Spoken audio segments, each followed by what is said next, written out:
ఒక మాట ఆలోచించాలి. మన కేసీఆర్ అయితే ఏమన్నాడు అప్పుడు ఉద్యమంలో, నా బిడ్డ గాని నా కొడుకు గాని తప్పు చేస్తే తీసి పారేస్తా పార్టీలకు వెళ్ళన్నారు. ఇవాళ నేను ఆగు వద్దంటే పార్టీలకు వెళ్ళన్నారు. ఇవాళ నేనేం చేసిందే మీకు తెలియదా? నేనేం చేసిన, కాళేశ్వరంలో అవినీతి జరిగిందన్నమాట చెప్పిన.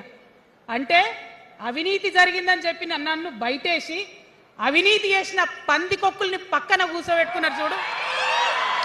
అది ఏం సీన్ కనపడుతుందండి అలా, ఏం సీన్ కనపడుతుందండి అలా, సిగ్గు లేకుండా.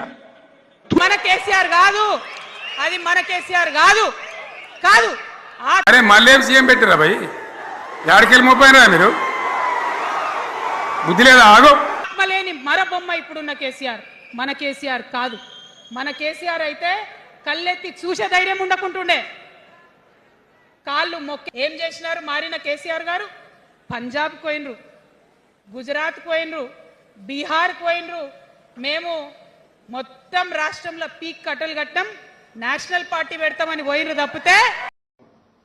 బలుపా, అహంకారమా? ఏం కళ్ళు నెత్తికొచ్చినాయా?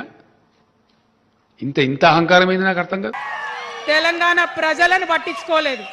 పట్టించుకుని ఉంటే కేంద్రంతో గొడవ. నేను కూడా నా రక్తాన్ని, నా చెమటని, నా సమయాన్ని కుటుంబంతో పిల్లలతో గడపాల్సిన టైంలో టీఆర్ఎస్ పార్టీ బలోపేతానికి పనిచేసిన వ్యక్తినే నేను కూడా. ఆనాటి కేసీఆర్ వేరు, ఇప్పటి కేసీఆర్ వేరు. ఆనాటి కేసీఆర్కి తెలంగాణలో చేనేత కార్మికులు చచ్చిపో